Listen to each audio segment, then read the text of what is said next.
step, we do the one key tool calibration. This tool measurement.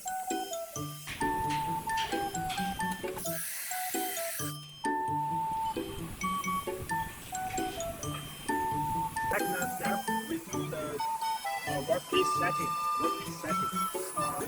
Now it's a sixth tool.